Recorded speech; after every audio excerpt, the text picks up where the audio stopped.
Sabaidi, bonsoir, bienvenue dans le journal en français de TNL. À la une de cette édition du 8 avril, la présentation de mode par la Société Viet Dien du Vietnam a organisé hier soir au Palais national de la culture sous la présidence de M. Bounyang Vorachit, vice-président de la République, ainsi des ministres et des nombreux invités.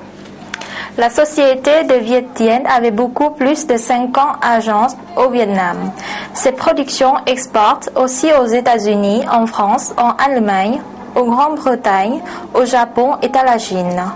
Le concours de mode présentait des costumes vietnamiens et internationaux par des vedettes vietnamiennes et Lao, mais aussi des spectacles de l'armée populaire Lao et des grands chanteurs au Laos. Une haute délégation du Laos, dirigée par M. Boson Bukhawan, Premier ministre de la République, a participé au 16e sommet de l'ASEAN qui se tient du 8 au 9 avril à Hanoï sur le thème ASEAN, le bloc en quête d'intégration économique. Le 16e sommet de l'ASEAN, qui est le premier sommet des dirigeants aséaniens en 2010, est particulièrement important pour accélérer l'édification de la communauté de l'ASEAN et orienter la coopération aséanienne durant cette année. Ce sommet a durement souffert de la crise asiatique de 1977, mais aujourd'hui renoué avec une croissance forte. Il est aujourd'hui très courtisé, notamment par la Chine, les États-Unis et l'Union européenne, qui ont eu le tentant de négocier des accords de libre-échange avec lui ou certains de ses membres. Chaque pays conserve une souveraineté pleine et entière sur ces questions intérieures et l'ASEAN s'interdit toute ingérence dans les affaires de ses membres.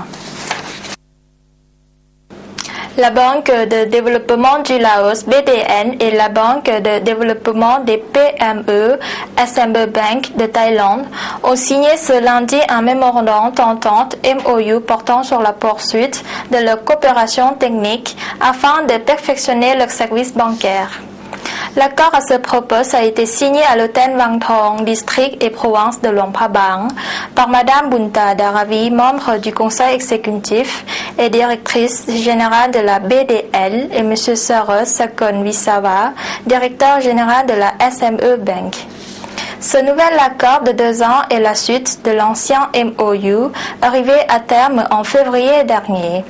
Son objectif principal est d'organiser des voyages d'études pour les hauts dirigeants des deux bancaires, développer des compétences de leur personnel en organisant des formations techniques à court terme et échanger savoir et expérience dans ce domaine.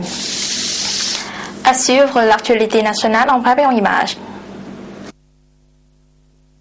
Le département de développement des main-d'œuvre et de recherche d'emploi du ministère du Travail et des Affaires sociales a organisé une sélection des spécialistes de ces secteurs pour participer au 8e concours des main-d'œuvre de l'ASEAN qui aura lieu en Thaïlande.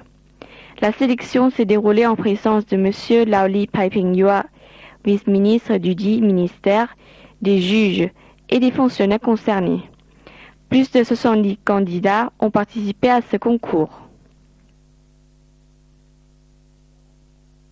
Une conférence de la commémoration du 49e anniversaire de la sécurité a organisé la semaine dernière au commandement de la sécurité centrale en présence de M. Bunsu Namachak, chef du département et les forces de la sécurité.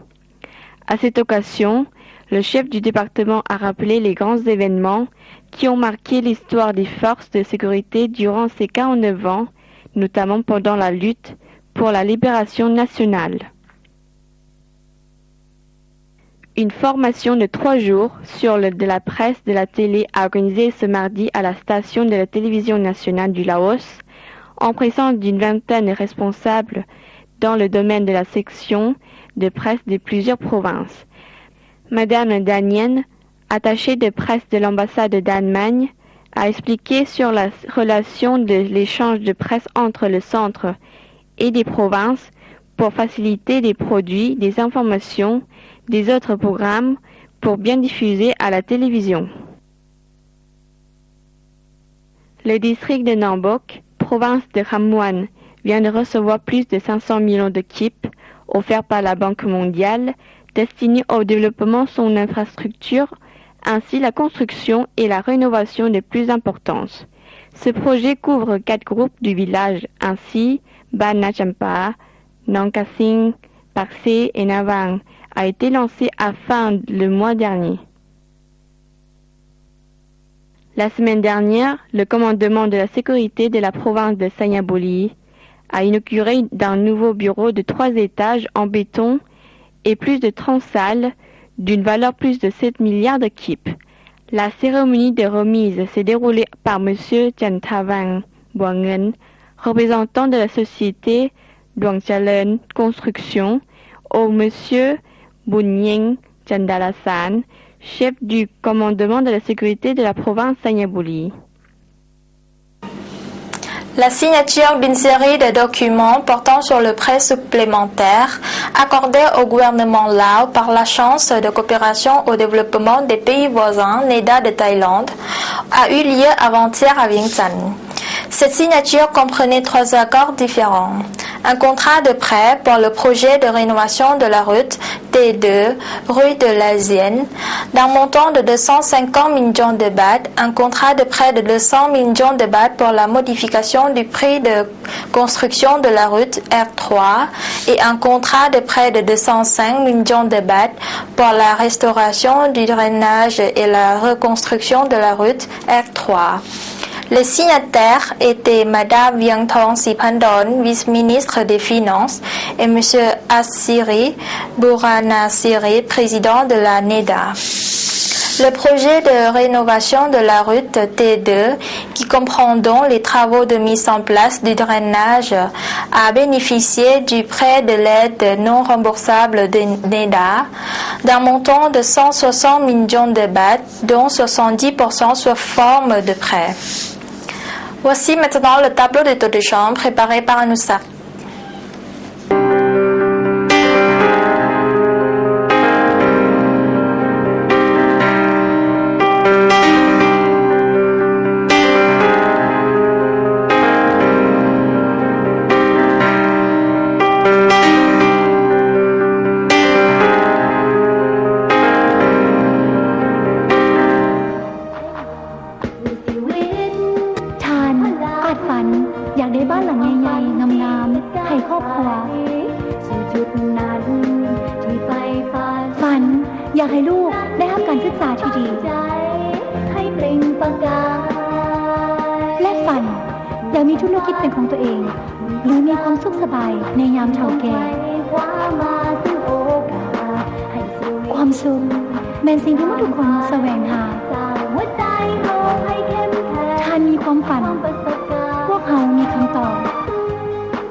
Le centre anti-sida dépendant du ministère de la Santé publique a organisé une réunion avant-hier pour planifier la stratégie publicitaire contre le sida pour la période 2011-2015 et l'édition d'un manuel sur cette maladie. Les participants ont discuté du lancement d'une grande campagne publicitaire de 5 ans contre le sida, ainsi que de la possibilité d'éditer un manuel explicatif. Cette action sera menée au début au sein de groupes de personnes à risque, comme les serveuses dans les hôtels ou restaurants, les ouvriers sans papier, les jeunes salariés travaillant en usine et les étudiants. Avant de clore cette édition, les prévisions météo du nord au sud du pays.